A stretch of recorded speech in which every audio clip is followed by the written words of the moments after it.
Welcome to the Carey Nieuwhof Leadership Podcast on YouTube. I hope this episode helps you lead with clarity. And if you enjoy it, subscribe to my channel. You'll never miss a thing. Well, do you know AR and VR are really going to explode in the next few years?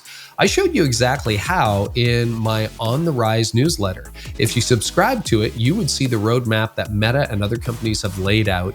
And if you're interested in getting curious and new and innovative content like that, you can subscribe for free to my On the Rise newsletter. Simply go to ontherisenewsletter.com. You can sign up for free, and that way you'll never miss a thing. The content is unique to newsletter subscribers. You can get that free every Friday. And also, I'd love for you to check out what Generis has for you. You know, a lot of pastors, they're afraid to talk about money. They don't know where the economy is going. And there's a phobia linked to talking about money at your church. Generis has some free resources exclusive for podcast listeners. So if you want to get those, they're actually including a free coaching call with a generosity consultant. You can go to generis.com/Carey. That's GENERIS.com/Carey. And now let's dive into this podcast episode with Andy Wood. Andy, good to be with you. Welcome to the podcast. Carey, thanks for having me. Yeah, it's good to hang out again. And I got to start with a big question. Why on earth would anybody want to follow Rick Warren at Saddleback? It seems like almost an impossible task or a suicide mission. Yeah. So let's start there with an easy one. That's a great question. So I remember probably it was like June of 2021 when Pastor Rick put out his big announcement that he was transitioning from his role. And I remember watching on YouTube, and I literally, the person that texted me, I said, I wonder who's going to be the idiot that does that job. So that was like what went through my mind. Like, who would want to follow a legend? That's a great question. Yeah. Mm-hmm. So first of all, I think it's a God story. You know, God was at work in all of it. I would say that that's the most important component, is there was a very clear calling that God put on us for this role. So break that down a little bit. Yeah. What did that look like? I mean, we got time. So Stacie and I, we were in the San Francisco Bay Area. We'd planted a church called Echo. That church came out of a vision that I had when I was in high school. I had just this desire to share my faith with my friends who didn't know Jesus. That led to kind of this 10-year journey, learning as much as I could about church planting, then eventually moving outside of the Bible Belt where we were, Southwestern Seminary in Fort Worth. We had been there for 14 years. When we went, it was really a lifetime calling for us. Like we made a commitment. We read a great book called The Purpose-Driven Church. Yeah. The author talked about making a long-term commitment. So we went there with that long-term. And how old were you when you started Echo? 27. Yeah. So you're young, 27, going to be there for life. Yeah. And we went there just with this like passion and desire that we'd be a part of a movement of church planting, really didn't have anything else on our hearts or minds. Fast forward 2019, late 2019, early 2020, I just started to sense something internally. Like I can't figure out what it is, exactly what God is doing. I know. So this is pre-COVID? Pre-COVID, okay. Yeah. And I think it's God's grace to me that it was pre-COVID, because I might have thought it was. Everybody COVID. had questions during COVID. Yes. Right. So before that, like, what did you notice? What did you see? Carey, honestly, the main thing that happened was I just could not visualize myself living the rest of my life there in the Bay Area. Like it was the weirdest thing. I had a conversation with my father-in-law in February of 2020, great man of God, lots of wisdom. I remember because I was sitting at an airport in like this, terminal area, and I just started unpacking it for him. So I just put that like in the hopper for prayer. Well, within like a month and a half of that, COVID breaks out, and all bets are off. Yeah, nobody's going anywhere. Yeah, so I'm like, okay, I can't do anything now. I'm not going anywhere. Every time I'd go to Stacie and I would talk to her about it, she'd be like, "Go spend more time with Jesus. Like you need it." You need to pray more. Like it expressed itself as like a form of discontentment. So I just kept processing, praying. December of 2019, I went to Craig Groeschel's for like this small gathering of senior pastors. On the way home, I wrote myself a letter as a 65-year-old version of myself.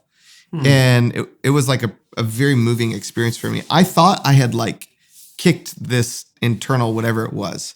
And then fast forward February of 2022, I spoke at a mentor's church in Florida. And he, at the end, he kind of like, cast me, why don't you move to Florida, And I didn't feel called to move to Florida, but it brought back up that like something's here that I just cannot shake. So I remember being on a date with Stacie right after we got back from Florida. And I just said, babe, I can't shake this. Like there's something here. So I prayed for 3 prayers. I prayed number 1, like, God, I know you called us to the Bay Area. So if you have something different, I'm not going to go look. Like I'm not going to search on Vanderbloemen or Slingshot. I'm going to trust, like you're going to bring it to us. Number 2, in addition to that, you'd have to put it in Stacie's heart. And then number 3, like we would never want to abandon. We love Echo Church. We love those people. Like last thing we would want to do is leave the work, thriving work in the Bay Area. So I prayed those 3 prayers. Within like a week of that prayer, David Sean from Saddleback called me and said, hey, would you like to speak at Saddleback? In the back of my mind, I'm like, is this the answer to the prayer? And then I quickly dismissed it. Like there's no way Saddleback would ever want to hire me. Like I'm nobody knows who I am. I'm sure Rick doesn't know who I am. Of course, I did have him do a purpose-driven video for me early in our church, and he introduced himself as my good friend and Andy Wood, my good friend. Yeah. So it was very much in Rick's personality. Yeah, it was a prophetic good. It was a prophetic good friendship. So we came here that week. Read through the Bible in a year. That's kind of my like typical. So that week when we're here, Stacie and I both came. I wanted her to come just so we could meet Rick Warren. And I'd met him like once or twice before, but I'm like, okay, we might get a chance to meet Rick. So that week, I'm reading the story when Samuel goes and anoints King David as the next king. And I was like watching all these different people that are like coming into Saddleback. I'm like, oh, he'd be great. He'd be great. Yeah, because there was a few that were coming through at that time, right? Yeah. So that week, actually in the hotel room, I think it was Friday morning or Saturday, whatever it was that we were here. I just wrote in my journal. I felt like God, the Holy Spirit spoke to me and was like, whatever is in you that like is that what I see that's in you, they'll see when you're here. That was all I got. And it was like, okay, pay attention. And then that night I spoke. So Pastor Rick, because of health, wouldn't come to all the services, wouldn't necessarily meet with all the speakers. I think some of it was like, okay, is this person, do I really want to meet with them as a candidate? So it was like an interview that wasn't the interview, if that makes sense, for the people that were coming through. So I spoke. Actually, Rick came right before, did something on stage that night. But then afterwards, Pastor Rick would like to meet you. So Stacie and I, we go over to the library. The library. I had the tour. It was incredible. The 3-hour tour? The 3-hour tour. Yeah. And so I have like this thing with drinking lots of water while I preach. So it was really funny. The whole time I went to the bathroom 3 times while Rick's like doing this tour, and Stacie is really embarrassed. And all I could think of was that Forrest Gump scene when he was with the president.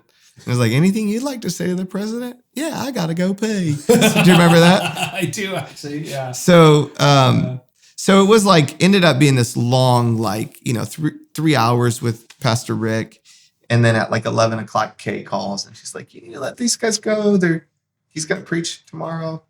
But there were a few things in there that were like, okay, God is clearly doing something here. Like it's not just speaking at another church. One thing that, and I don't know, like I wouldn't do this all the time, but in this particular instance, I felt prompted in prep. I felt prompted just to ask God for a specific message for Saddleback. So that week or 2 weeks before, I just said, God, what do you want to say to this church? Yeah, because you got a decade you can pull from. Yeah. Get the best one, bring it here. So for Rick, for Pastor Rick, for whatever reason, like that really, like when one of the first questions he asked me at the library, he goes, "Was that a fresh message that you prepared?" And I said, "Yeah." I said, "Was it that bad?" and he's like, time. "Yeah." And he's like, "No, I could tell that was not a canned message. Like I could tell by the way you delivered it. It was like fresh from your heart." So for whatever reason, that really, I think it showed Rick like, oh, this guy's he's a shepherd. He's not just trying to get a gig. And so we did that night. Next day we came back, and again, it was like, well, we don't know if Rick's going to want to meet. But then at the end of the second service, we had like this 1.5-hour period that was like, we got to get to the airport. So we go to the Purpose-Driven building. Like Rick wants to meet you over there.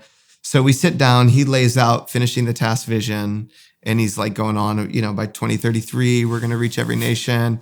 And then he goes, and by the way, I'm transitioning from my role, and we're praying about who that's going to be. Would you just pray for us that God would lead us to the right person? And then he prays over us. And at the end of it, he's like, well, I don't know what God's going to do through you, but it's going to be something big. Get ready.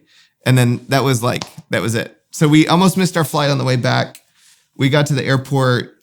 Stace calls her mom, and she's like, I'm about to throw up. Like, I know that God's doing something. And so that led to kind of a, 1.5-month journey with them, just processing and praying, discerning if it was God's will. I want to continue that, but before we move on, I want to go back to 2019 because, the Barna stats as well as anybody, 42% of pastors have seriously, that was the high water mark, seriously thought about leaving full-time ministry. A lot of people questioned everything, but this is pre-COVID. It wasn't like you had a whole lot of problems that you were trying to escape from. What was going on after? And so let me just do the math, 27, 4. You would have been at Echo for 10 years? 12 years. Yeah, 2019 was our 10-year anniversary. So I didn't really have any of that before our 10-year anniversary. But after? It was more after our 10-year anniversary. So you're moving into year 11. Mm-hmm. What are you feeling? Confused, I think, is probably the primary word that I would use to describe it. Because it was out of nowhere. It was like there's so many wonderful things. You've been to the Bay Area. So many wonderful things to love about the Bay Area. Mm-hmm. And we just didn't have anything else in mind, our whole ministry. Like, we're here. So I would say confusion was probably the primary word. So confusion, but was it like a drop in passion? Was it a lack of clarity and vision? Was it, I'm just wondering because I've felt similar things. Yeah. Which has also led to me not leading a church anymore full-time, doing this full-time. So I'm just curious what if you can label them, because sometimes you don't know. Well, I think I don't know if I've had this question asked this way. Yeah. Let me just throw some stuff out. So I would not necessarily be like overly concerned about a lack of passion, because in anything you do for a really long period of time, passion ebbs and flows, right? Marriage, parenting, life, leadership. Yeah, it goes up and it goes down. Yeah. So to me, that wasn't as concerning. Vision, I would say vision was still, there's enough vision to reach the Bay Area. Like, man, if you can't get excited about 95% of people that don't know Jesus, like doing something with that, like, and going after it, then probably, ministry's not a good calling. Yeah. So I still had vision. I still had strategy. Like, I could sit with the team and work strategy. The thing that troubled me was I just could not visualize myself living in the Bay Area the rest of my life. So it was more living in the Bay Area rather than and I was like, I was trying to construct in my mind, like I'm like, well, maybe I'm supposed to move somewhere else. I had other places where I'm like, well, maybe I'll go start a campus there, empower the team back here, pipe in video. But Stacie and I were not on the same page with it. So like, we're going back and forth, not really seeing the situation the same way. And I think that I wouldn't press forward on such a big move without us being in full alignment. Yeah. So you really weren't sure what it was. Yeah. What did the discernment process? So let's pick up in early 2022 after your weekend here at Saddleback. Stacie felt like throwing up. Oh my gosh, I think something big is happening. What did the discernment process look like for you and then for Saddleback and for Rick and Kay? The image that I've used to describe it is like a Polaroid. So it became increasingly clear the further we went.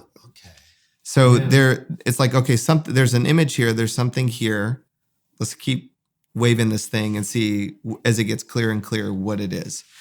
When it comes to discerning God's will, I tend to go through, okay, where is God speaking through his word? I mean, I'm doing this the whole time. What scriptures are coming to mind? What are the godly people in my life saying? Like mentors, people who've invested in me, two primary mentors, Steve Stroop from Lake Point Church in Dallas, Larry Osborne. Yeah. Both of them, I'm on the phone. Sean Morgan, who's done a ton of... Good mutual friend. Yes. Yeah. And he's done With You, the Succession curriculum. So he's done that a ton. Mm-hmm. So I'm on the phone with the three of those guys processing. In addition, my dad, Stacie's dad. There was a lot of familial conversations because I trust both them are very godly. I trust their counsel. It just so happened that my dad was in town for a week in the middle of all that. So I have these really precious memories of these like long walks with my dad of just like processing, praying through all of it. So I'm like praying through, getting counsel, reading scripture. I had some prophetic kind of things that like people spoke to us in the midst of that journey. I had one friend who sends me text messages and sent me this like eerie text message, doesn't know anything about what's going on. And it's just like, don't write yourself off because you're too young and experienced. You're the man for the job. And like out of the blue. Yeah, out of the blue. And so I just responded. I'm like, did God give you a word? And he's like, no, I just felt like I need to encourage you with that passage. So there was that. The other passage God really used was Mary getting shoulder tapped for the birth of Jesus. God used that with Stacie to really speak to her heart. So Carey, the primary question for me was, what does God want me to do? Like I'll tough it out without emotion. I want to be obedient. Like that's the primary motivator for me. I'd rather be with 10 people in a garage reading the Bible or in the wilderness if I'm obedient to God, then like that's the primary thing. So the whole way through, I'm just like, okay, God, what do you want me to do? What are you saying to us? And then Saddleback's doing the same thing on their end, right? Processing and praying through. So Doug Slayball, who started kind of navigating the process with Rick. Saddleback had been in this journey of like rotating pastors, trying to process, not making a ton of ground. I think that there was, a little bit of discouragement, like, okay, we're not making progress. Saddleback is not necessarily like going to go hire Slingshot or, Vanderbloemen helped do the research on me post. And that's another thing that is good for people to know. Like Vanderbloemen didn't find us. Vanderbloemen vetted afterwards. Like, so if there's any comments people want to, discern online, like they were super helpful to do all the reference checks. Yeah, William's great. Yeah, he's amazing. And so much wisdom there. They helped a ton on the back end. But Saddleback's like the kind of church, they're gonna start trying to figure it. They're gonna do their own thing. Yeah. So Slayball, who was on staff, he was like an OG here. Now does a ton of like strat-up, coaching, and they hired him to navigate the process. So Doug and I just like started kind of talking through what God might be up to. And then he throws me these like assignments. So he's like, okay, we've decided like these are the most important character traits of what we're looking for. Can you turn around? We want, what's your vision? What would your vision be? What would you do in the first 90 days? What would you do in the first 100 days? And so God, I mean, I felt inspired in all this. I like sat down, boom, boom, within like 3 days since like a 13-page paperback. And they're like, well, how did you come up with all that so quickly? What, like, did you just make that up? I'm like, no, I felt like the Holy Spirit gave me that. And then I said to Doug, I was like, well, let me send you something I wrote when I was 22. So I found my old prospectus that has a lot of the same components to the vision of Saddleback. And I said, this is what I wrote when I was 22. So, like, this is not me trying to get a job. This is what was in me before any conversation with Saddleback. Mm-hmm. So they're just processing, what do they want? Am I wired to do that?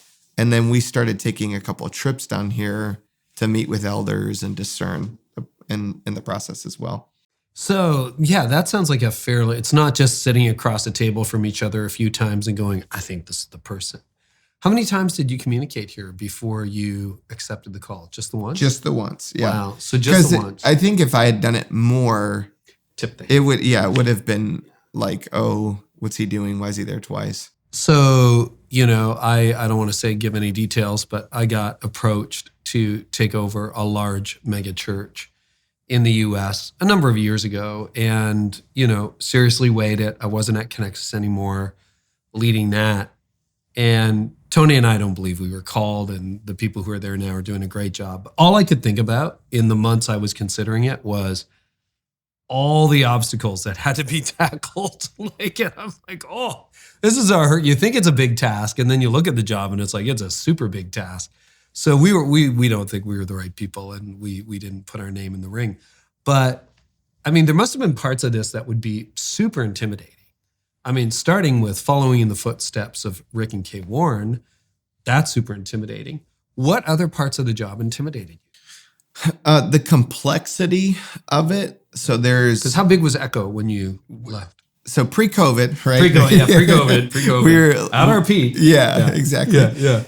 So we were over 3,000 pre-COVID, right around 2,000 when I left. After COVID, which is significant. But you're 10xing that to come here. Yes, right. Yeah. Roughly, almost exactly 10x. Yeah. Yep. Mm-hmm. So the complexity, I think it's intimidating. And how many staff to how many staff? Like 45 to 450. So it's almost literally almost 10x. 10x. Mm-hmm. Yeah. The when you start a church from scratch, as you go along, you develop intuition around situation, circumstance. Right. You know who's there, strengths, weaknesses. So your ability to intuitively make decisions, if you're an intuitive leader, I mean, it's off the charts if you're a founding pastor. Yeah. So you just know. Yeah. So here, there's a situational wisdom that I don't have. Like one of the proverbs I've thought about a lot is there's a proverb that says, there's a way before each person that seems right, but in the end, it leads to death. That's one of my favorite proverbs. Yeah. And there have been a number of times I'm like, okay, well, is this that moment for me? Like it seems right, this situation, this decision. So I just have had to come in and recognize, like, I don't know what I don't know. I don't know the people here. So I'm going to have to learn and understand who's who, understand intent, capacity. And that's intimidating because you're never like, especially if you're putting your team together and moving pieces around, you're not 100% sure, So that requires some faith and dependence and yeah. What was your plan for the first 100 days? Well, I wanted to get to know people. I wanted to get to know what is it that's like awesome about Saddleback? Like what are the things that make Saddleback amazing? I wanted to, with the weekends, have a good sense of momentum on the weekends, like do a good job with my messages and teaching series, and really just gain perspective was like the first goal for me. And then build rapport, love on people, try to understand in an organization. I got this from the First 100 Days book. There's formal and informal organization. So if you chart how influence flows, there's an informal way that influence flows. So I wanted to understand, like, how does influence flow at Saddleback and just gain perspective on it. What did you discover about the informal channels? Without naming names or that kind of thing, but like, that is a really interesting thought, because there's people who hold positional authority. Right. And then there's real authority. Yeah. Right? So what did you learn about informal? I just learned that there are certain people that, like, when they're behind something, pretty much everybody else is going to get behind it. And so it's probably good to bounce things off of those people, understand their perspective. That's probably one of the primary things. Yeah. Let's talk about the transition. So there's a couple ways to look at that. Let's start with stress points. What were the stress points for you, for Rick, and for Saddleback? Yeah. Of the I might rephrase it to say, what are the stress points? What aren't? No, what are? What are. currently are. I mean, it's because we're still what right. Are? Yeah, because you're how far into it? 6 months? Yeah. So as we're recording, I've been in the office about 6 months, in my role right at 5 months. Yeah.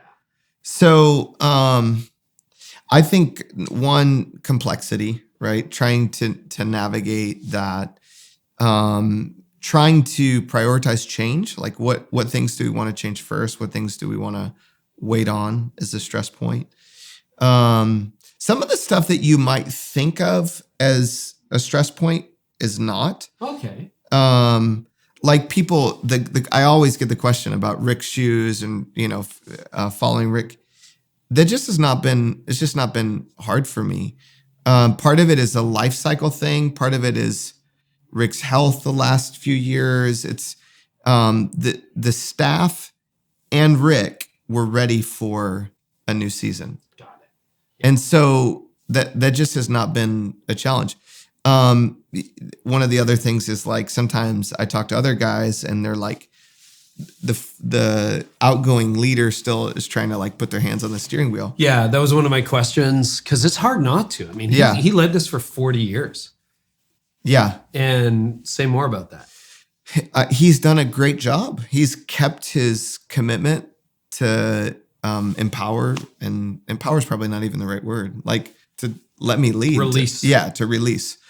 So I try to engage him. There are certain decisions I feel like I need his feedback on. There's certain decisions I feel like he and Kay both deserve an FYI on. And so we try to keep that dialogue, Do you have a filter for, like, what you consult Rick on or FYI him on and what you don't? It's been super helpful for me to have transitioned a church that I founded. So it's very easy for me, not with the 40-year history, but with, like, the 14-year history, to put myself in his shoes and say, okay, what would I not want to be surprised about? Like, what things would I want to know about? So those are probably the primary ones. Example? Well, we changed our mission statement. Oh, that's a biggie. Yeah. So what was it and what is it? Well, I couldn't tell you what it was. But it was something. Yeah. Like what? Well, it was related to the 5 purposes and and I can't remember. There's like 7 or 8 different iterations of what the letter starts with. Fair enough. Yeah. So when I interviewed, I was asking the elders, I was like, so what's the mission of Saddleback? Like, what is our mission? And it's so clear the 5 purposes have really held together mission very clearly. But from a succinct communication standpoint, I couldn't get the mission out of the staff. So really what we did was we didn't actually do a massive change. We tweaked it to give language that makes it more potable and, portables. Yeah. So it is, we exist to urgently lead people to say yes to Jesus and his purposes for their lives. Oh, that's great. Yeah. So it's basically the same as it was, but we condense purposes to his, one word. Does that make sense? Gotcha. So, and then, the phrase, the yes phrase has been really big in Kay's book. She wrote a book on surrender and yes. So it's true to language at Saddleback. It's just a more memorable. A fresh framing, memorable framing. So that's an example of something that I shared with him. Great. And Rick's been very hands-off. Yeah, he's been great. I mean, we talk, we text. So the other frame for me, Carey, that's been super helpful is like, how many young leaders would want to be mentored by Rick Warren? No kidding. So I just think of it like, oh, I get to be mentored by Rick Warren, and he's gonna know and see things. We have there's a uniqueness. We are the only two people on the face of the planet that have ever pastored Saddleback. That's true. So there's a like a tribal component to that is great. But he's been awesome. Yeah. What are you doing? And I know it's early days, but what are you doing to keep the relationship healthy between you and Rick? That's something Jeff Brody, I know you know Jeff. Yeah. Jeff and I have worked on for over 7 years now. And I would say it's gone really, really well. He still wants me to do a little bit of coaching, and that's at his invitation. And it's been a really good journey. Mm-hmm. And it's had a couple of flashpoints, but I think on this side of heaven, I'm not sure it gets a whole lot better. So what have you done well so far? I'd be interested to hear other people comment on what I've done well. What I've done intentionally is I never want to speak negatively about Rick in public or private, he or Kay. I think that's one. That was one of our fundamentals too. Yeah. And it's mutual. Yeah. Right? Yeah, it goes both directions. Rick will never say anything negative against you and Stacie, publicly or private. And by privately, he probably means at dinner with some friends or. Wow. That's huge. Well, I think this is important for a lot of younger leaders or whatever you would consider young who are following another leader. It's not only is it biblical, honoring to God, it is in your best interest to be honoring to the person that went before you. There's no advantage to tearing down what's been built. And so I would say that that's one. If there's ever a concern, I just pick up the phone. Rick pretty much most of the time takes my calls. I take his calls. So if there's ever something that I'm like, oh, I'm not really sure in a text thread or whatever, I want to clarify, I'll just pick up the phone and call him, and keep things clear, so that there's not any concerns there. Communicating change, letting him know when big changes are happening, getting his feedback on change, I think is good. And then from a time standpoint, I don't think Rick nor I are quality time people. That's not. So you don't need to spend 3 hours together and hold hands and sing Kumbaya. Yeah, exactly. Okay. All right. So I don't want to take any more of Rick's time than he wants to give, and he doesn't want to take any more of my time. So I just think of I have found phone calls to be a really good way to dialogue. I'll call him a lot if I'm on a walk or, and then we'll meet together. I mean, last week we had lunch for a couple hours. But it's more, it's the priority of the relationship for me in a way that serves what would be a good, it's like any relationship, right? It's like with my kids, they have different desires relationally. Mm-hmm. So I'm just mindful of if Rick's got other things going on, I don't need to sit down for 2 hours and just have him counsel me, So let's talk best practices. What would you say? Because I think this has been an issue for hundreds of churches. It will become an issue for thousands of churches, large and small, the succession crisis. Mm-hmm. What's your take on best practices? What have Rick and Kay done well? And what has Saddleback done well in this transition to set you and Stacie up to succeed? The first thing that Rick did, first of all, I think decision is really important. Knowing, am I called is it time to go? Right? So if a leader is in that zone of am I supposed to go, not go? And then they go, but they're not well, I wasn't supposed to go. Sort of going. Yeah. Yeah. So I think for Rick, there was a very definitive, for he and Kay both, it was, even though it's hard, there's grief, there's pain, it's time for them to make that transition. That's, I would say, important. Second is clarity of what you're looking for in a leader, like the kind of leader. Even Saddleback had the age of the person that they wanted to hire. Really? Yeah. And it was early 40s? It's 40. 40. And I was 40 at the time, which is kind of wild. So they knew, and I think that was actually a risk on their part to hire. Like they could have found somebody in their 50s that was more seasoned, more experienced, kind of a last bridge run leader. Yeah. We'll give this 5-10 years. Yeah. Do you know what was behind 40? I think it was the in between. It's enough experience. The other thing is a senior leader. They wanted a senior leader, which I think if you're taking the helm of something this size, you have to have been a senior leader before. Right. So they were looking for a senior, like someone who had led a church of some size, 40. Yeah. So they were clear. The other thing was the desire for somebody who'd been in like kind of a post-Christian context was another. Right. And so not necessarily from, nothing against Bible Belt, but it's just a different.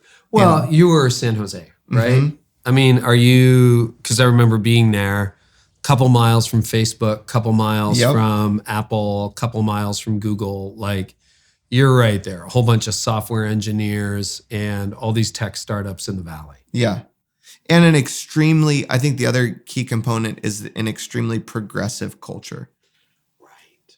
Because you're having to navigate, like if you're in much more conservative culture, it's just a different conversation. Yeah. Nobody in the Bay Area goes, what church do you belong to when you come into town? Yeah. Right? Yeah. Whereas there are states and cities where that's still really normal. You move into a neighborhood. Oh, what church are you guys a part of? You should come to ours. Yeah.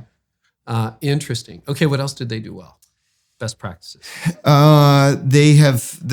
Saddleback has been so kind to my family. So kind. I heard that from Stacie. I ran into Stacie when I got here at the offices, and she was just talking about how good-hearted the team has been here. It's so kind. Yes. It brings me to tears. I'm so grateful. What does that kindness look like? Intentionality with my kids, like even backstage, staff members, just asking questions, being super mindful of the season of life that we're in, and not ever feeling like anybody here would expect me to choose between the two. Right, because Rick and Kay had been empty nesters for years. Yeah. Which changes things. Even like the green room, it sounds funny to call it green room, but backstage. Yeah. Like my image of backstage is I want it to be a blast for my kids. Like I want my kids to want to be there. They're going to students. I'm looking at the pictures of your family. What are the ages of your kids? 16, 14, and 9. So it's a big season, and they gave up a lot. Like they didn't get to choose. They love Echo Church. My kid, Karis, my daughter, said, "Dad, of like the 8+ billion people on planet Earth, could they not choose one other person?" Oh, because she's given up her friend set, her school, her whole life. Wow. Yeah, but within that, the staff and team have been phenomenal. The other thing I would add, Carey, is the definitive nature of how Rick passed the baton all the way down to like handing me a baton so that there was no question. Because of his personality and charisma, I don't think Rick could have done a slow, like, oh, you're 50-50 now, 75-25. It had to be like a definitive transition. I don't think you sent me the video. You couldn't have. You were too busy that day. But I think it might have been Sean Morgan or somebody. But there was a moment, I'll get emotional thinking about it because I know what's at stake as a founder, where Rick put his arms around you and said in front of all of Saddleback, "This is my pastor." Yeah. Do you know how hard it is to say those words as a founder? Mm-hmm. Do you remember that moment? Do you want to talk about that? Yeah. Like when Rick did that, or on the other side? Yeah, both. Yeah. It made me choke up when Rick called me his pastor. I know. So he had done that privately. Like we were on a Zoom and he choked up. He's like, "This is the first time I've had a pastor since I've been 25 years old." And then I'm like, oh my gosh, I'm Rick Warren's pastor. I know. So I wish people could see your eyes. I mean, you're tearing up right now. Yeah, just the weight of that. And even the privilege, like, oh my, how grateful I feel like I get to be a shepherd to this hero of the faith. So, that was a pretty cool moment. At Echo, you one of the questions of like, okay, what will we do differently there? That was we were all like in massive grief. And I'm sure you've gone through this in a transition. Like the people we work with, we love, like we're good friends with our team. So when God started leading us this direction, and then we had those conversations, the worst conversation, the most grief I've ever felt in a conversation. One was when we told our kids. And then second was the couple that started the church with us. So I remember sitting in a living room in South Carolina at Stacie's parents' house, casting the vision to plant a church. And then we sat down at breakfast with Felipe and Mandy, 14 years later. It was and Felipe's... So it's Felipe who went up with you? Yeah. And he's a processor. Like I'm much more extrovert, external processor. So we shared that. Food comes. We sat in silence for like 20 minutes. And then at the end of it, he's like, can I go home now? And so he gets up, they leave. We basically... So you're telling him you're going? Yeah. I'm like, it's like 90% at this point. And so that conversation was very painful. So the board at Echo wasn't sure yet what they wanted to do.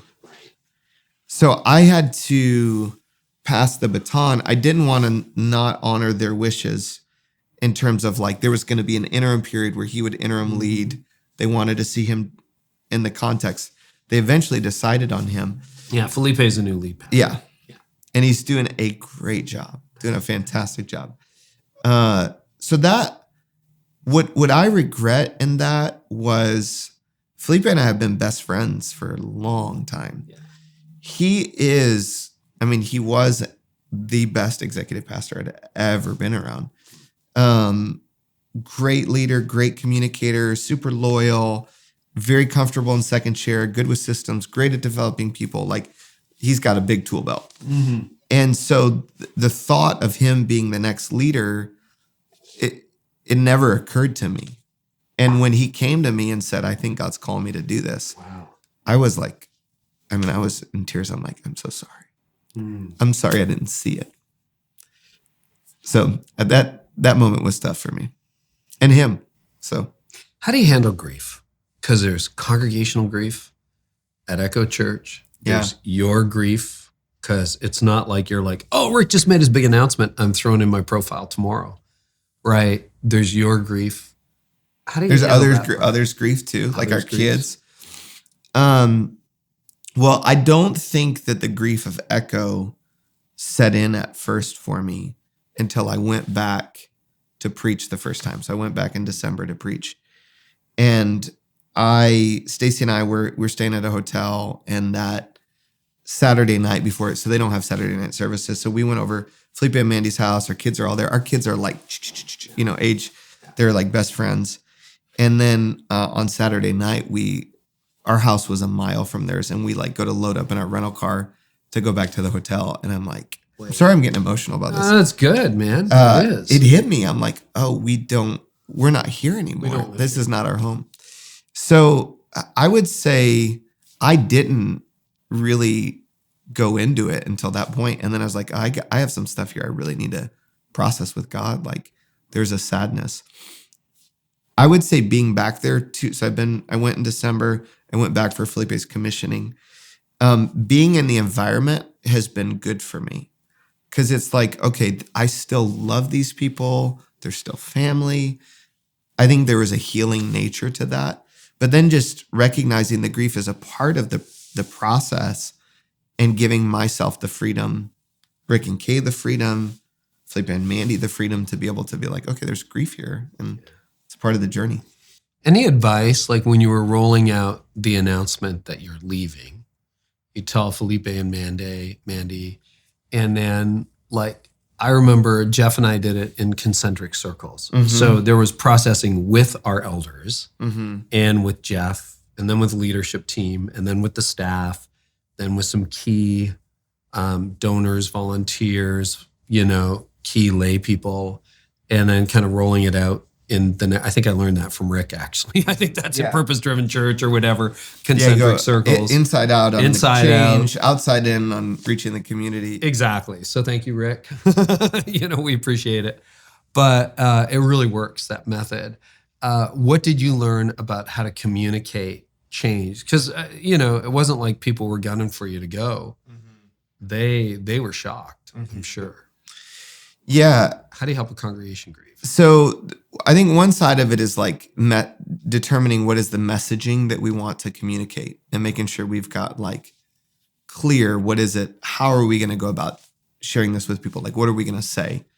Because there are nuances to how you would communicate it, that it could go one way or the other. It could feel one way or the other. And then once I had the kind of the messaging from like a thinking, you've got the head and the heart, right? Once Stacie and I had really worked through the messaging with the team here, then it was like, okay, I'm not going to try to hold back the emotion as we communicate, and just giving ourselves the freedom with people to be honest, like about how hard it was, processing. We just felt like that would be healthier for the church, for them to see like, oh, this is hard for them too.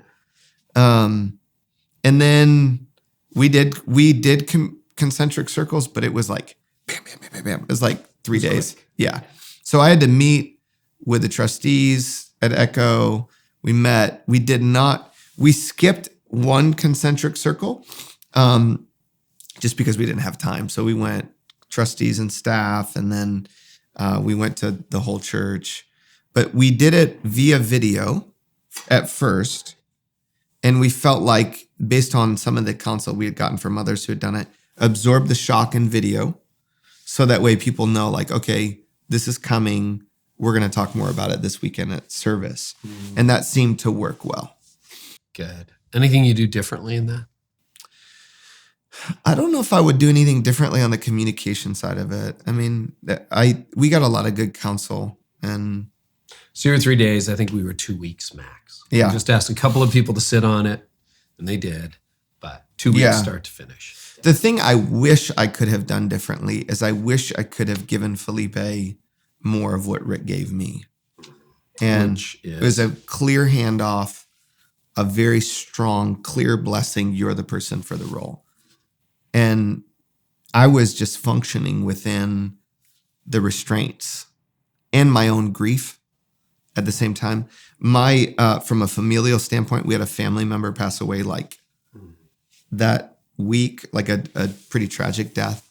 And so all of that is combining in the grief. So you can look back and be like, oh, well, I might have said or done it differently, but it's not with the same. I have a clearer mind now than I did there. Well, you're processing a lot. What about, like, there had to be grief for Rick and Kay. I don't expect you to speak for them, but I imagine they had those questions. And then there's grief for Saddleback, losing a pastor of 40 years who isn't going to, like, he's not leaving the church, but not going to be on stage regularly, not preaching regularly, not their pastor anymore. What did you learn about helping a congregation grieve and come to terms with that? Yeah. I would say, like, with Rick and Kay, they had their own journey of grief. Being in the shoes I was in at Echo helped me have more compassion for them. They'd be like, okay, this is a part of the process. It's not me. It's like, it reminded me very similar to when I married Stacie and watching her dad go through grief, or her parents, both of her parents go through grief, but more dad than mom. And I just, watching all of that, it was like, well, all these years later, I have a great relationship with her dad. It wasn't like her dad didn't love me or believe. It was just, he had to grieve. So I tried to in that process with Rick and Kay be like, oh, well, this is not anybody that would come into the role. They would be going through the same process. So it gives a little bit more liberty emotionally for me, for them, for us, for them. And then with the church, I felt like there were a couple of strategic things that we could do. One was helping people see what will not change. So I did like a whole message. A part of my first message was what's not going to change. I wanted to link together the past and the present. And then honoring Pastor Rick, I think does help with the grief. It's like with kids, to see dad and granddad have a good relationship helps. And then just knowing it's going to take time. Mm-hmm. How have you, because you inherit 400 staff you didn't hire, a congregation of tens, if not low six figures of people you've never led. They had another pastor. What are you learning about winning the hearts and minds of staff you didn't hire, a congregation you didn't form? Yeah, it's a really good question. The one part is separating those two. So the way that you would win the hearts of a staff would be different than the way that you'd win the hearts. Well, let's break it down. Yeah. Sure. So with the church as a whole, being present, I think, is one of the most important parts. Like standing on the patio, walking around campus.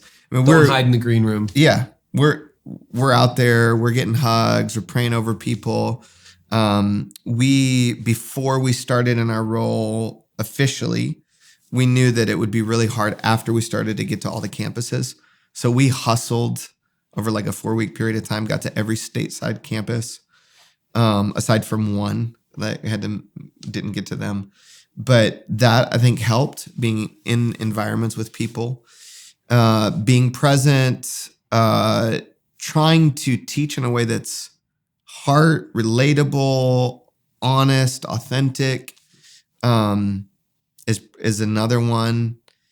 And just trying to honor what's here. I think it's probably, with the staff, I felt like I needed to do some things to under-promise, over-deliver.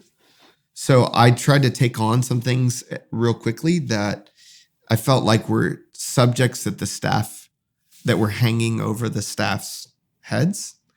And I think that helped. We started doing staff meetings a little differently, where there's worship. Stacie and I are present. I think that's gone a long way. I've done walkthroughs, like walking through the building, trying to connect with people there. Perspective meetings where I'm meeting with different departments, learning from them. So it's like an intense relational season. Wow. How? What are the big differences so far between leading a church of 3,000 versus 30,000? A staff of 40 versus 400 plus. I mean, it is a 10x. It's a really interesting case study. Yeah. I imagine there's some similarities, but there's got to be some differences. Yeah. Well, let me start with the similarity, because I think that does help. Yeah.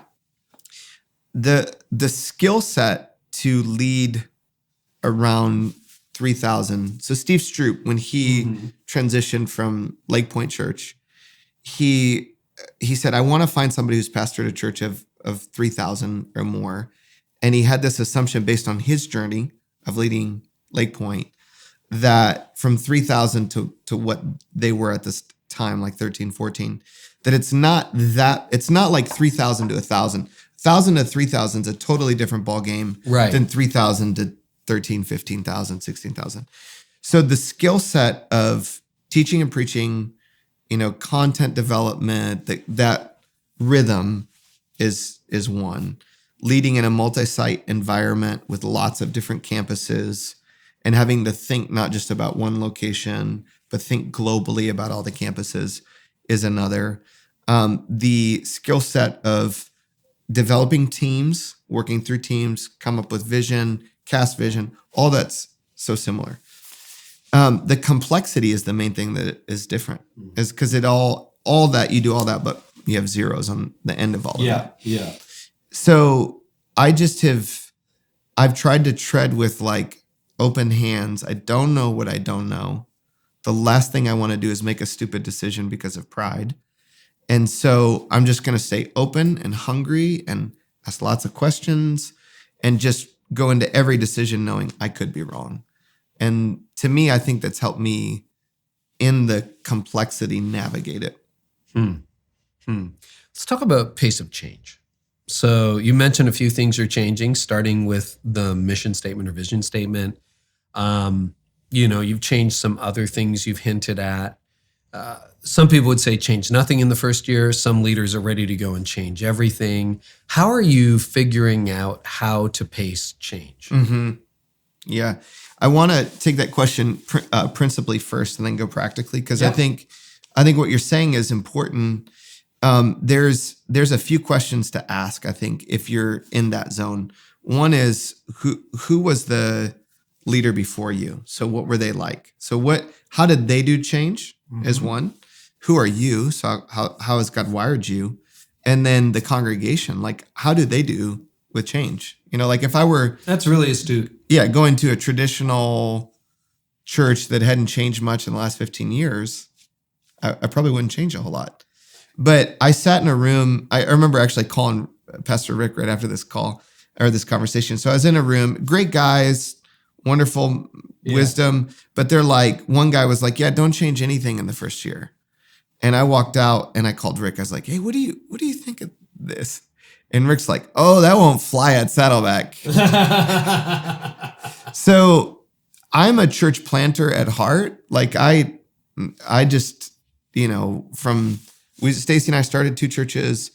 I love change, especially if I'm the one changing things. Correct. Mm-hmm. So, but Saddleback is a church that's changed a lot of things throughout the years.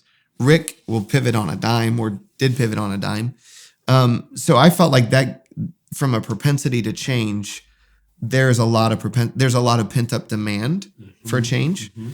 And so if I were to step in and be like, oh, I'm going to wait a year, I would lose a lot of the younger leaders. I'd lose a lot of great leaders that maybe aren't necessarily young. It's all relative. Right. So I felt like the boundary I put on myself was, okay, I'm going to give myself to the end of the year. So I started September, primarily like with team, who's going to be in the room with me. I, within like 45 days, kind of had a sense of what I should do, but I had set myself be patient to the end of the year. And then January 1st, I'm like, okay, I've worked through with the elders, with the wise OGs, like gotten their counsel. And then January 1st, I just started making more, not like I haven't removed anybody. I haven't, asked anybody to step off the team. I just had to take Rick's structure was 14 direct reports. And when I shared that with high capacity. Yeah. I'm like, well, Rick, if Rick is 3 times the leader I am, I need to make that about 1/3 the size. That was the language I used. Fair. So I think that Saddleback is a church that is fast and that gives me a lot more freedom. But what it does not do is give me the freedom to skip or ignore change dynamics. Mm-hmm. So when you're a founding pastor, I think as a founding pastor, when you have a track record of like good, solid changes, you can fudge on some of the change dynamics. Like not all the time, but some of the time you can be, we're just going to do this. Yeah, you can be sloppy. But I don't think here I could skip change dynamics and not pay for it. So I could go faster. Like I could move the process shorter, but I couldn't skip change dynamics. Does that make sense? Yeah.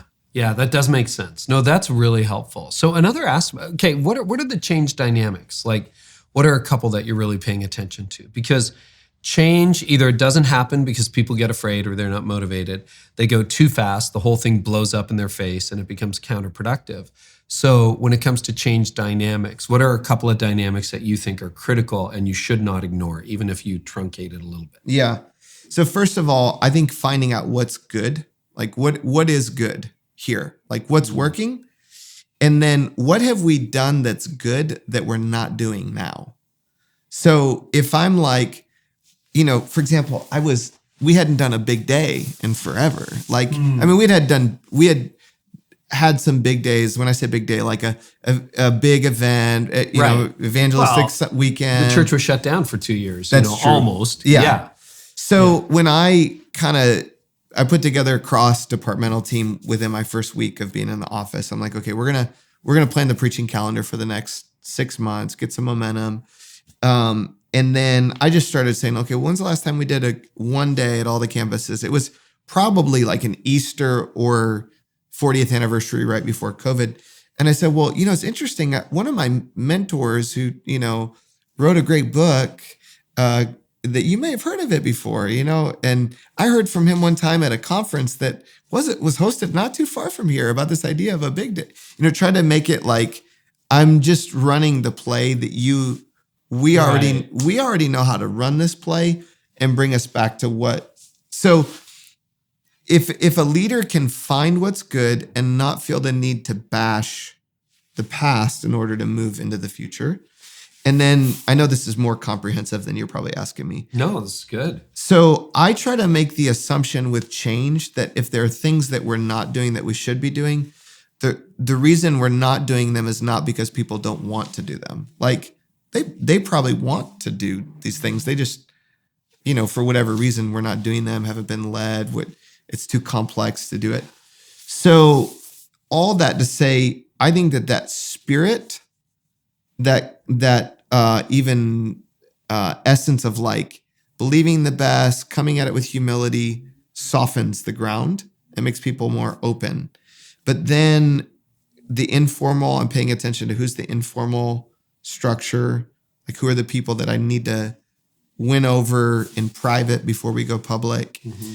And then I'm working concentric circles outward with change, and then genuinely listening when somebody says, oh, I don't think we're ready for that, or, oh, I think we need to make that modification, to allow that input to really shift what I would do. How have you figured out who the influencers are? The people that you should probably check with or consult with? Wake, like paying attention to the wake behind them, like both positive and negative.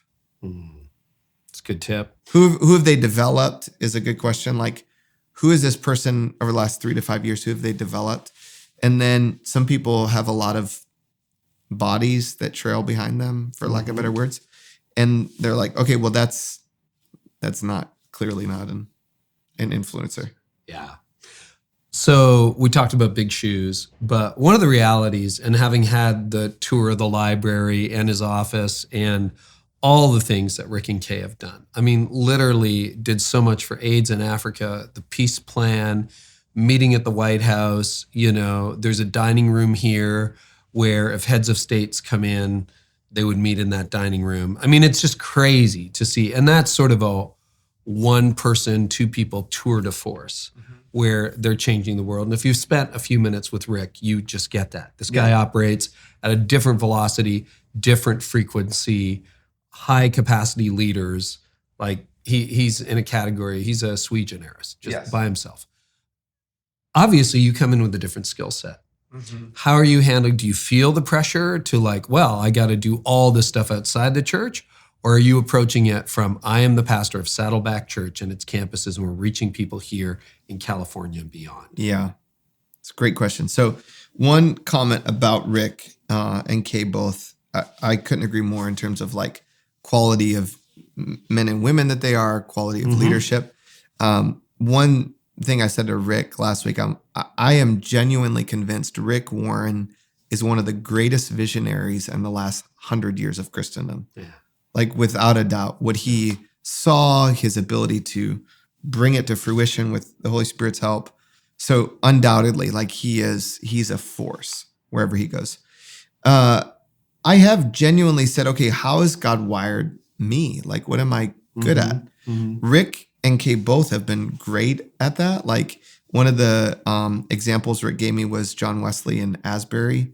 Like Asbury, in a lot of ways, scaled Methodist. And so that the other example he threw out was King David and Solomon. Now we know it didn't end well for Solomon, but like in terms of David. David and then so multi-generational, knowing that like a lot of times first to second generation, there's a lot of fruitfulness that a first generation, even Steve Jobs to Tim Cook is another great example of that. So Cook doesn't have to be Steve Jobs, right? He does not need to be the greatest visionary of the last 100 years of technology. So I just have said, okay, how has God wired me? I do think I am a visionary, but I'm not the guy that's going to come up with the peace plan or finishing the task, or like that's not my. It's not going to be your thing. Yeah. Well, and you could argue, it's an interesting game because it's been over a decade since Steve Jobs died. I think you can make an argument that Apple would not be as big as it was if Steve Jobs was alive and still leading it. Yeah. It might be more iconic. It might be more controversial. It might be more innovative, but Tim Cook actually made it bigger. Yeah. It was his StratOps, like that kind of COO bent thing, that bent, that wiring. Like the iPhone in 2012 versus the iPhone in 2022, not that different. Yeah. Apple in 2002 versus 2012, world of difference. Right. So the innovation curve has slowed down a little bit. The thing that has shifted, which is probably where you're going to some degree, is the percentage of people on planet Earth that have an iPhone is radically different. Like Cook, I think you could legit argue, made it bigger than Jobs ever would have on it. Yeah. Mm-hmm. So as you think about that, like what is your task? Yeah. Well, first of all, I think that charting the course with future vision was huge. Right behind you can't see it on camera. What have you got there? 6 priorities for 2023, big goals for Q1, behaviors, almost looks like a value statement. Yeah. Like you're charting the course here for Saddleback, right? Yeah. And a little bit further than that. So like Rick, I had this idea, I think it was a Holy Spirit influenced idea. Rick preached his first sermon for his last sermon. So he wrote it in 1980, preached it, and then he re-preached it for his last full sermon. So I had the idea, I'll preach my last sermon for my first sermon. So we did a trip to our 70th anniversary, and I preached it as though like we're looking back on what happened. 30 years. Yeah. So we did like a time travel both directions. His was 1 week, mine was like 2 weeks after. And I just took a lot of what I had written when Doug Slaybaugh said, right vision, and just said, okay, what are the dreams? And those dreams are consistent with what God had put in my heart in the Bay Area. And then just try to put it in language that people could hang on, that they could understand. So that's a huge part of it. But then coming back to say, okay, like the next 3 to 4 years, what does that look like? And one of the things I noticed when I stepped into my role here, I'm having to work a lot harder to get the same amount of stuff done. So I said, okay, what do I need to do to have more leverage by 3 to 4 years from now, so that I don't have to work as hard to get the same results? What is underneath that? Like having to work a lot harder to get the same amount of stuff done? Well, I wrote out what I thought. So I have this whole, like in my mind, this whole concept of leverage, leadership leverage, that leaders have levers that once the lever's built, you pull the lever, you don't have to pull as hard on the lever. So I charted out like probably the first one would be your team one, like who's your team one that you work with, the whole let's make you in. Culture would be another one. Meta systems, so not like microsystem, but like meta systems of the organization. So I had a handful of categories like that. And then I said, okay, I'm going to intentionally work my way backwards. Like based on my wiring, what would I want to hand myself 3 or 4 years down the road from now? Oh, that's great. And then just work my way backwards. So then I did that for 2023. I said, okay, I could probably get about 10 to 12 big things done in 2023. And I'm just going to take it quarter by quarter. And I'm going to work Q1. I'm going to work on these 3 or 4, Q2, these 3 or 4. And then all of that is a part of like a bigger strategic process that we went through with the staff to kind of get to our core objectives and what we're going to focus on. So that's much more like my bent is more that direction. And leaning into that, I think is probably the best thing for me to focus on. You asked me the question about beyond the walls of Saddleback. Yeah, what happens to that stuff now? Is that something Rick and Kay continue, like the whole purpose-driven ministry, peace plan, etc.? That's a TBD. To be determined. Yeah. Okay. Yeah. Fair enough. We can leave it there. Yeah, I would say, I mean, there's certainly a desire in his heart and in my heart for the greater influence of Saddleback on other churches. The thing I would say is like, I got to do a good job. Like, who cares what I would have to say if I'm not doing it here? Well, it's a really good point. And I mean, there's more than a few people listening to this who have built ministries that are much larger than just the local church. And I think it becomes a big question for a lot of successors to wrestle with. And I think TBD is a good answer. Yeah. I think that's a really good answer. What's been easier than you thought it would be? Learning to love the people of Saddleback has been a lot easier than I thought it would be. It's just it's an amazing church, and the staff. I would also add, like, the dynamic of Rick, working with Rick, has been easier than I would have anticipated. Yeah, those are. I was only here for one service. I did that interview with Rick in December of 2021. And Tony and I came on the Sunday earlier, and his health wasn't the best. So he was preaching on video, but he wanted to show up and just welcome people and talk for 10 minutes. And we were sitting on the side of the auditorium where he walked out to from stage. And I mean, I'll never forget it. He came out, put his hand on his heart, big wave to everybody, came forward. And I don't know, there were 3,000, 4,000, 5,000 people in the auditorium that day, plus everybody watching by video. And even at that scale, I felt loved by Rick. Yeah. And I'm like, if I didn't know any better, I would swear this was year 1, not year 42 or whatever it was. Like, it was crazy how fresh his passion and how deeply loved you felt. And then he just prayed for everybody. It sounds from what you're saying like that vibe has permeated the culture here. Mm-hmm, for sure. Right. Both directions. Yeah. What's been harder than you thought? The nature of Saddleback being this like global church that a lot of other churches have their eyes on, and the media side of it, like I'm really not interested in that. Echo Church didn't get written up a lot, right? Yeah. And you know, I'm sure this was covered. It was probably covered in the LA Times, the New York Times, right? Transition at Saddleback. And then the things Rick used to be with Larry King all the time on CNN and stuff like that. Yeah. Right? And so I had this fun moment a month or so in where Stacie like locked me out of my Twitter account and was like, you can't read Twitter anymore. And it's wild. Like all the things that people knew about me that I didn't even like know about myself, you know, it's like that they made up. Yeah. Well, or even like insights into my heart and my motivation. And it's like, oh, wow, that's a great mirror. I'd never like seen those. I mean, it's not to make light of it, but it's just, it's like that journey of part of what we did in the Bay Area was we just put our head down and did ministry. And I know that there are people that are wonderful, like building platforms. God calls them to that. I can think of some people that do that phenomenally, but it's just not my wiring.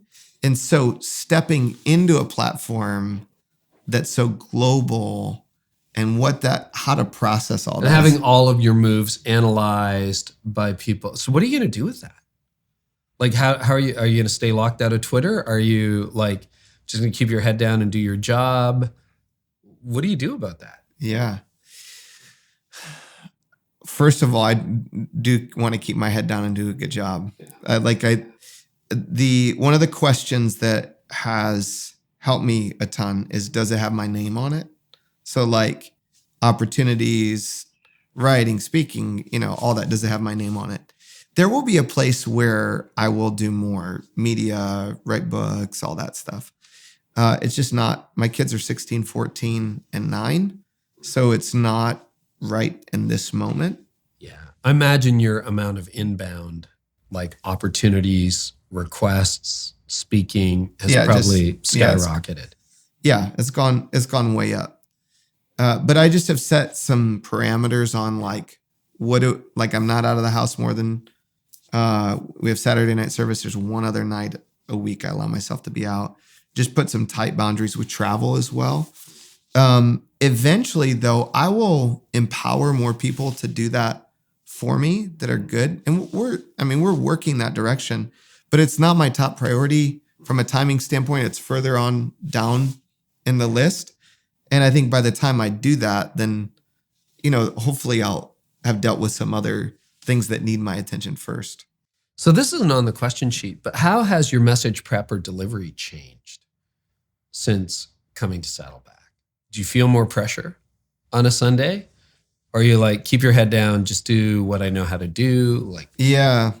What's funny, I've said this to several people. I actually feel like it's easier to speak here than it was there. Tell me why. The room.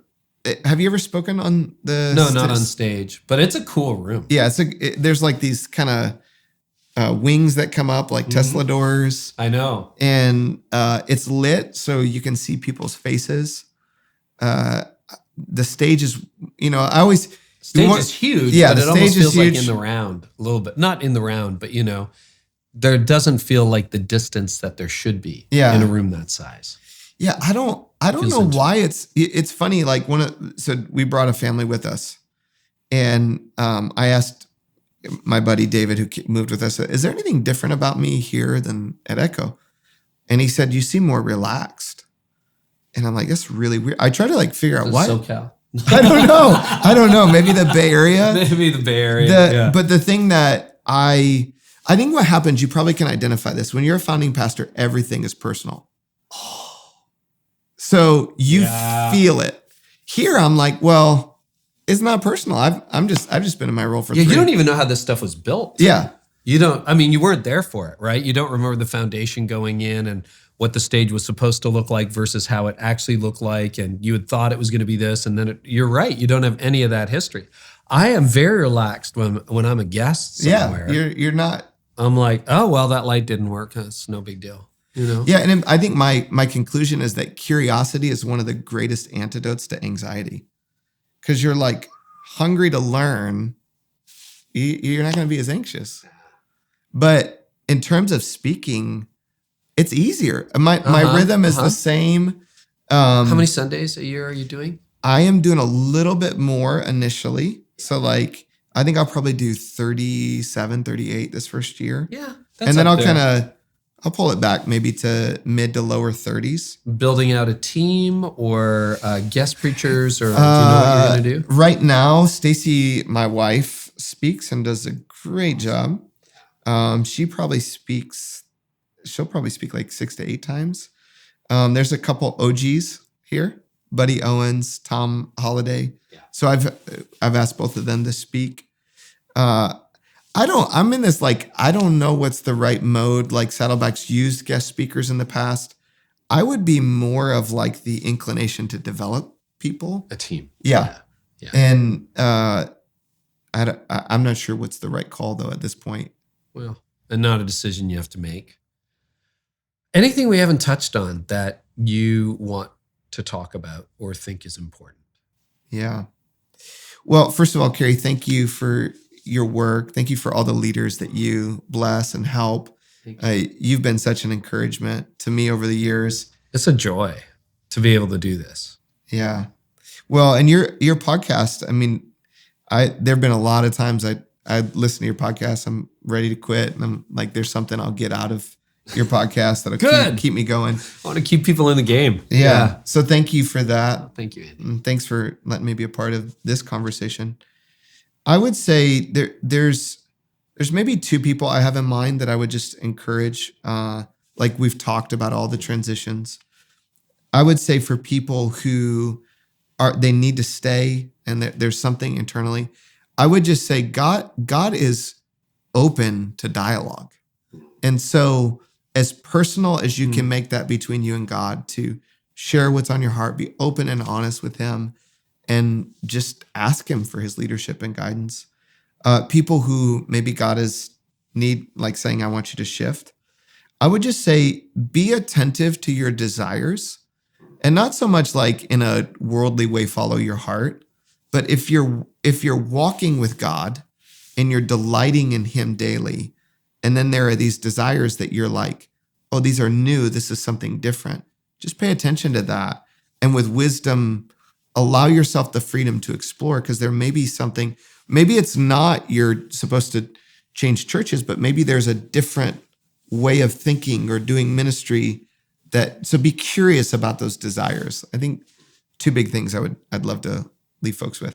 Well, I'm super excited you're here. I was delighted when I heard that you were going to be the candidate. And you know what? It feels good. It was strange walking into this office and seeing Pastor Andy on the door, because I'm like, oh yeah, I'm at Saddleback. But it just seems to completely fit. I'm cheering for you and Stacie. And you're still podcasting, dude. You're part of the Art of Leadership Network, right? So tell us about the podcast, some other projects, and where people can follow you online. Okay, so funny story about the podcast, The Unfair Advantage. We labeled it The Unfair Advantage for church planters, trying to give church planters an unfair advantage. I used to have these little protein kind of, back when, I can't even remember the name of the company, but it was the, give me just a second, you have to edit this, Bulletproof Coffee, the coffee. Oh, yeah. Okay, so they had these unfair advantage things, and Craig spoke at our church, and I had a bunch of them, and I said, Craig, would you like an unfair advantage? And Craig said, I'll take an unfair advantage anytime I can get it. And that line stuck with me from like a leadership standpoint. I'm like, oh, I'm going to leverage that phrase at some point. So that's how we got. So it's Church Planting Podcast. I still have a library of Echo Leadership podcasts that at some point I'll rebrand. Cool. And then we're on social media. I'm not as active as some people, but it's just at Pastor Andy Wood there. Well, Andy, thank you so much. Thank you, Carey. Well, all right. We are deciding to pick up this conversation again, because since I was last in Orange County sitting down with Andy, we thought it'd be a good idea to address the issue of Saddleback.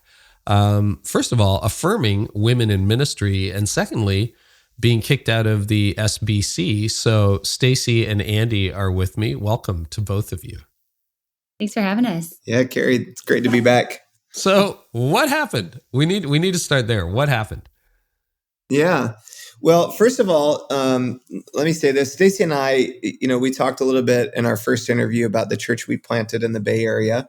Yeah. That church, Echo, was sponsored by the SBC when we first started back in 2008. Stacie grew up in an SBC church. We went to an SBC college. We graduated from an SBC seminary. And of course, Saddleback was planted initially and funded by the Southern Baptists. Yeah. So we've had great partnerships with the North American Mission Board that's planted churches all over the country. When we were in the Bay Area, so this is actually the second time we have been kicked out of the SBC. Wow. First time for the same issue. So when we were there, it wasn't quite like an official disfellowship. It was just more like a public cutting ties because we had women in ministry. On this one in particular, we had some dialogue with the executive committee, and then found out through the news that we were actually kicked out of the SBC.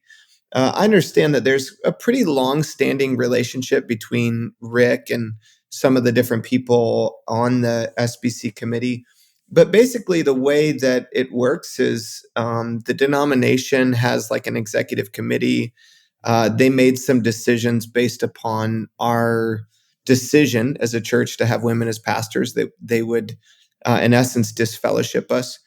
At this point, there's an appeal process that you could go through.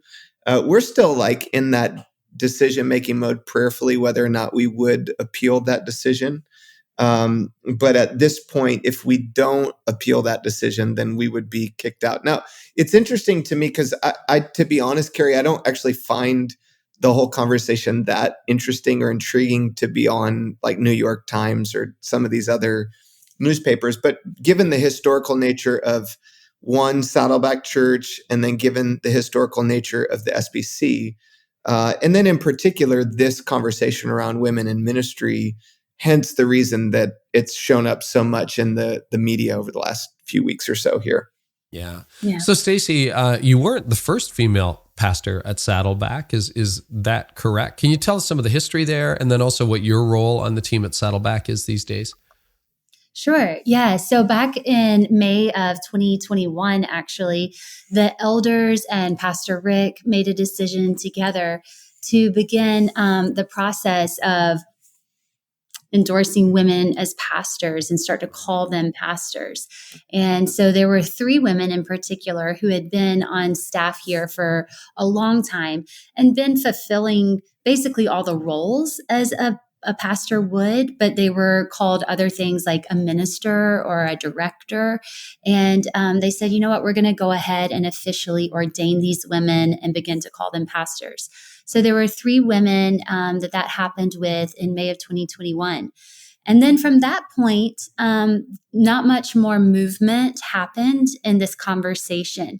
There was a bit of a news blast and some unrest among the SBC when that decision was initially made.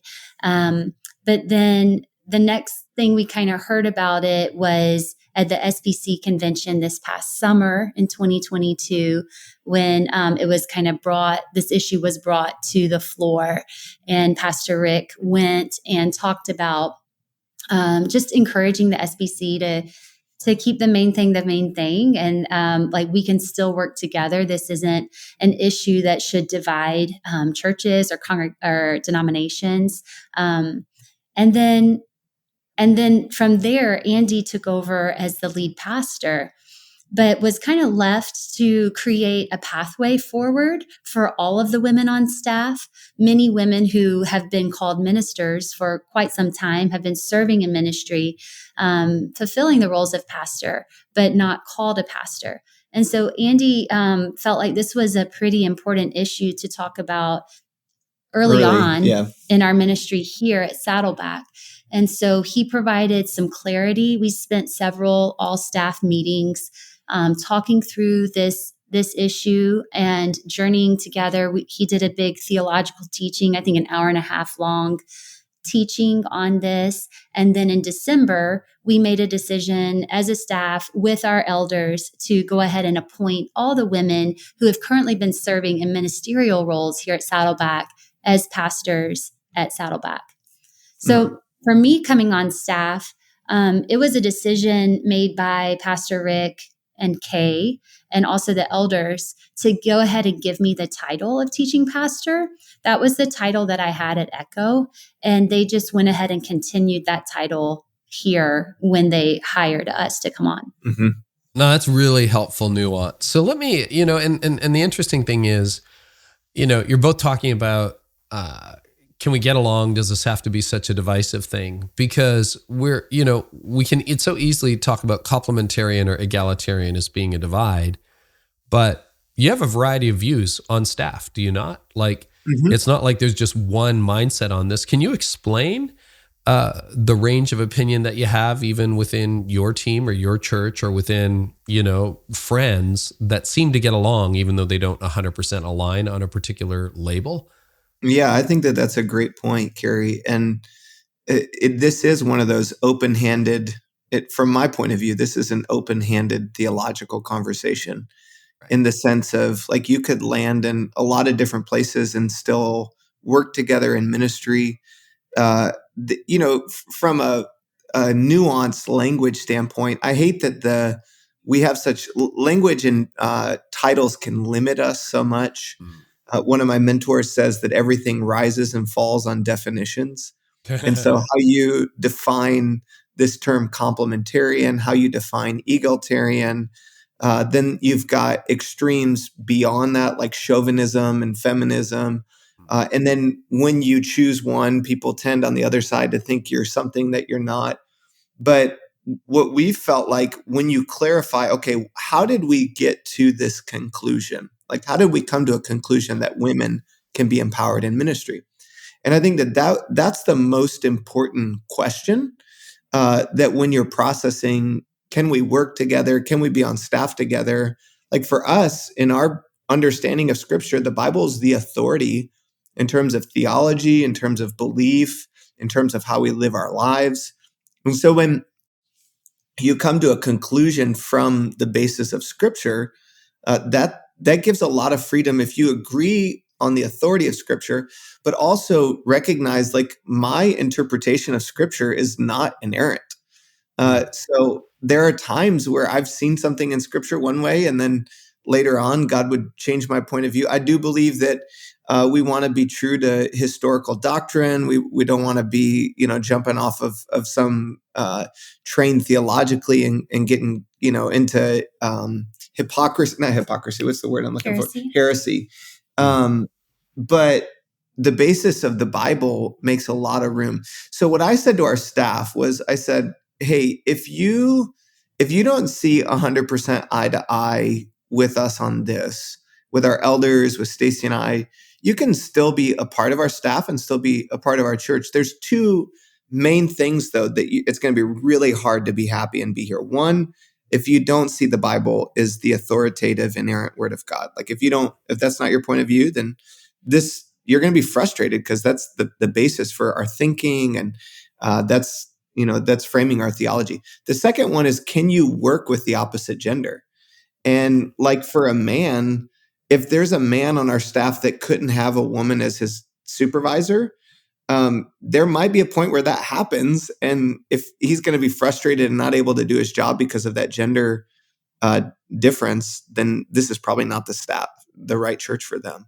So if you can work with the opposite gender, you believe in the authority of Scripture, and you come to a conclusion, if you're complementarian or egalitarian, but you come to the conclusion not based on culture, either direction, but based upon Scripture, then I think we could work together really well. Yeah, and there definitely is a diversity of views of people who take the Scripture seriously on this issue. But I think you also raised one of the issues, Stacie, at least indirectly, that, and I talked to a lot of my women friends in ministry, and also Katie Cole's been on this podcast a couple times. I think she's doing outstanding work in this area in the church. We'll link back to those episodes in the show notes. But, it has been the practice in churches that don't embrace women in ministry to put women in ministry, but not give them title, not give them salary, but give them all the responsibility. Is that unfair, or have you seen that happen as well? Oh, for sure. I think that, historically, churches tend to put women in children's ministry. There are certain areas of ministry where women are allowed to serve in children's, in women's ministry, maybe in students, if you're a little edgy, maybe in worship, but kind of a limited scope of ministry. And then if you were to serve in other types of ministry, just not to have that title of pastor, but a director or maybe some lesser title, but it's just silly. And I think that was one of the things that it felt incongruent or almost hypocritical to have a woman serving in the same position, a counterpart of a male, but then the male is called pastor and the woman is called minister or director. And the male makes more money. Yeah. And so not because they're doing more. Yeah. Right. Right. It felt incongruent. It didn't feel like it had integrity to it. Mm-hmm. Well, and it's important to know this is something that started before you started at Saddleback. This was something Rick put into place in his time as well. Why do you think women in leadership is such an explosive issue? Why do you think it still engenders this kind of headlines in the New York Times or beyond in 2023? Well, Carey, I think there are two different extremes, and it's inflammatory on both sides. And so on one extreme, like the Christians who are more on the extreme of complementarian, very extreme complementarian, or chauvinism. Complementarian, just to define quickly, is that men and women have distinct roles, but it tends toward men being in authority and women not. Whereas egalitarian is no, both men and women share equally in the ministry in the church and can hold either position. Yeah, and let me add to that. Like the concept of chauvinism being like there's a slippery slope. You could make an argument on both sides. There's a slippery slope. Yeah. An extreme, like complementarian push to the extreme, would be like a chauvinistic approach, and then egalitarian push to the other extreme would be more of a feminist approach.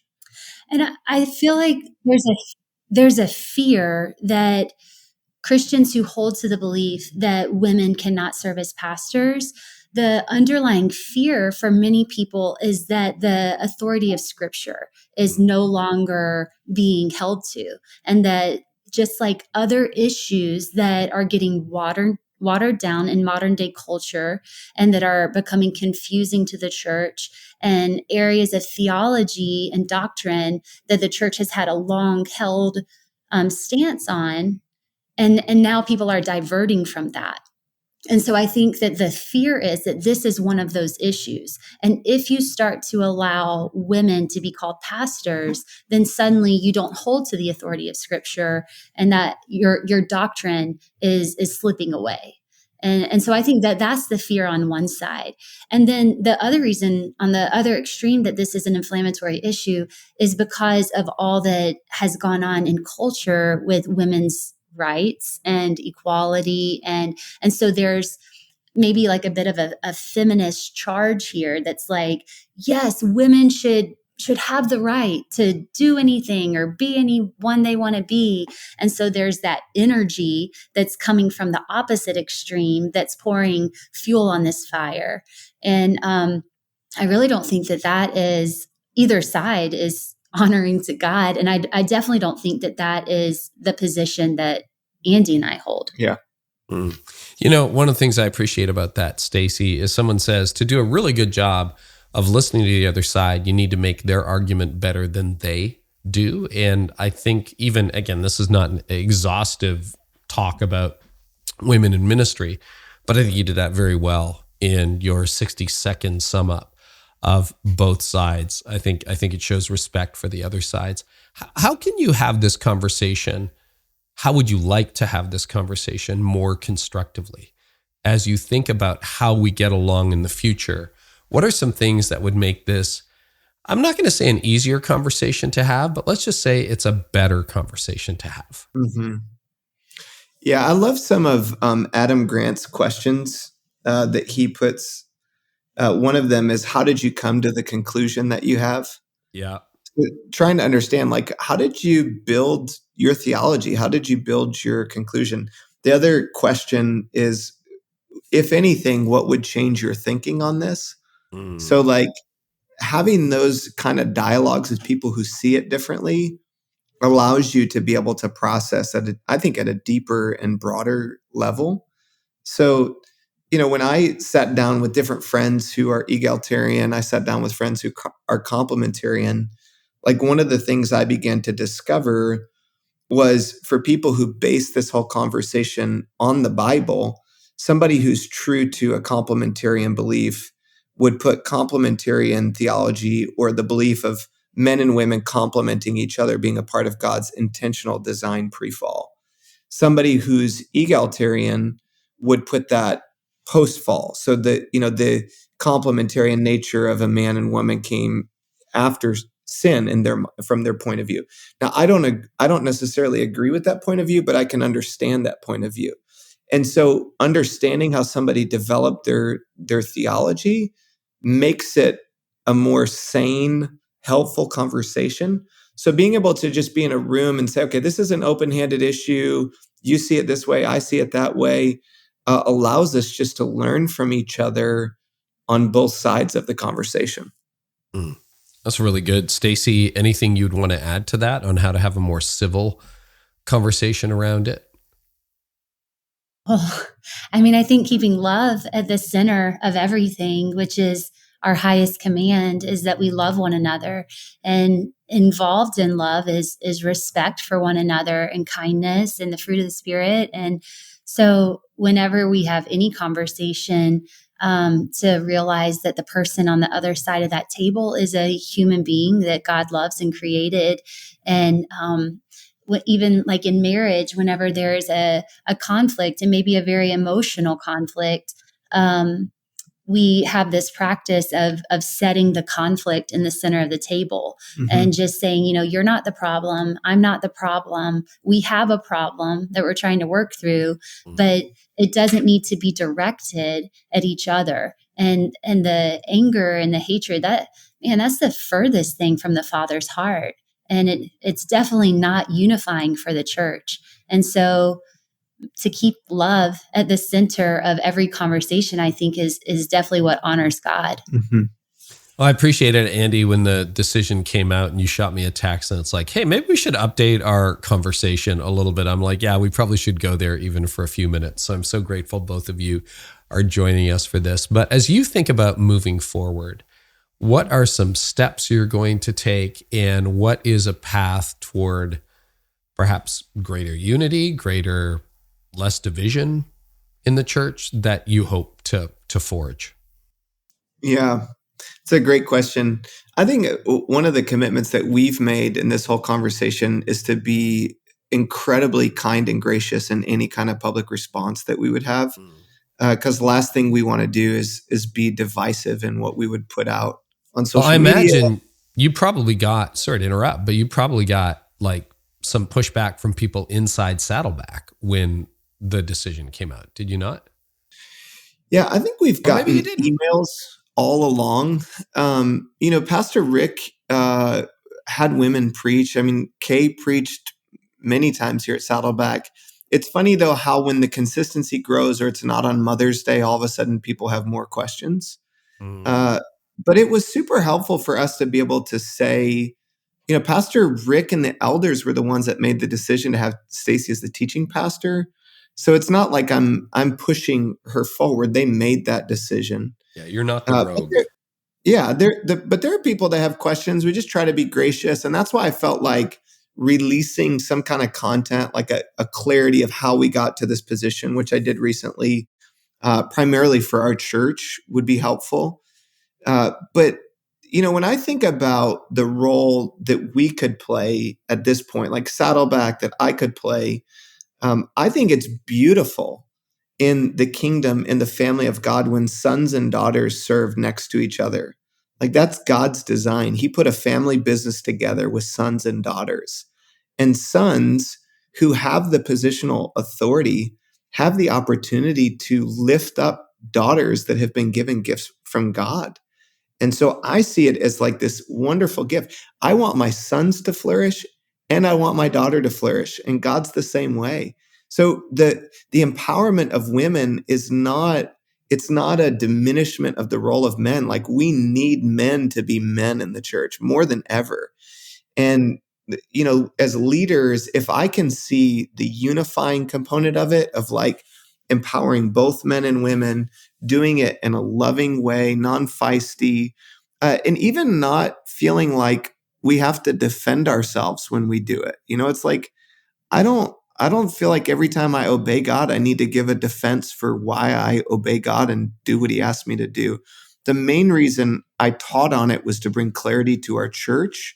But after that, it's kind of like, we're just going to obey God and do it with love. And not everybody's going to see eye to eye, and that's okay. We can be gracious with people who disagree with us. Stacie, any final thoughts on the way forward? Well, I would say that I am rather reluctantly stepping into this conversation, and I'm quite surprised to find myself here, if I'm honest. The reason that I'm at the center of this conversation is because of the large scale, the way that Saddleback is so well known. And we were doing our thing at Echo and very much functioning in a similar role there, but completely flying under the radar, which is where I thought I would stay. And so it's just very strange to me, because honestly, this has never been my agenda. There's nothing about women empowerment that has been core to like my life message. But suddenly I find myself in this moment in church history and culture, like this cultural moment. And so I think I'm sorting through, okay, God, this isn't a surprise to you. For some reason, I'm here at this table now. And so how can I help other women to navigate this? And so I want to come alongside my sisters that are walking through this, and my brothers too, and to help them navigate it with grace and love. And I think that there's something to be said for women who are in positions of ministry, and maybe you are already leading as a pastor and you feel a lot of freedom. Maybe you feel stifled. But to have a sense of humility about you, and that there's nothing becoming about vying for a seat at the table or trying to elbow room at the table and grasping for control or leadership or what. There's nothing that is becoming or even God honoring about that. There's a humility that we can maintain with humility and confidence. I think that they can go hand in hand, just a humble confidence that we can bring, that there's an assurance of knowing who we are, how God has gifted us, and that gives us freedom just to love and serve and help people. And the thing that I keep coming back to for myself is, am I exhibiting the fruit of the Spirit? Because the Bible says, against such things, there is no law. And so people can come at me because of this role that I'm playing or because they disagree with us on this issue. But if they're looking at my character, is there anything like there's no law against the fruit of the Spirit? And so if I can exhibit that, and there, I think it should be said, feistiness is not a fruit of the Spirit. And you can focus on loving and serving your people. The people that are probably coming against you are not even the people that you're trying to serve in ministry. And so I have to keep that in my mind. Even this past weekend, I taught at Saddleback, and it was my first time teaching since all of this stuff in the media had come out. And I felt really nervous about it, a lot more nervous than I normally feel, like anxious and heavy. And I just had to keep reminding myself, I'm here to love and serve and help the people of Saddleback Church.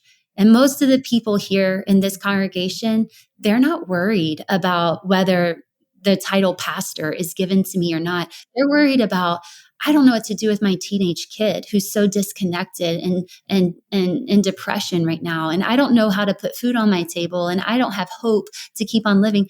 And it's like, when I can focus on serving and helping that person, then all this other chatter and noise, the volume just gets dialed way down. Mm-hmm. And it helps me to focus on what my calling truly is. It's really good. Go ahead. I think one last thing I would add to all of that is, you can so clearly hear Carey. I think if God were going to pick a spokesperson for women on this issue, Stacie's a really good person. Mm. And I'm so proud of her, the humility, the strength that she's displayed. She's such a great example for women in ministry in a way that honors God, honors the church, honors her husband. And I'm grateful that we get to be a part of this conversation. In fact, it's, there's a complexity to navigate with the church, with the denomination.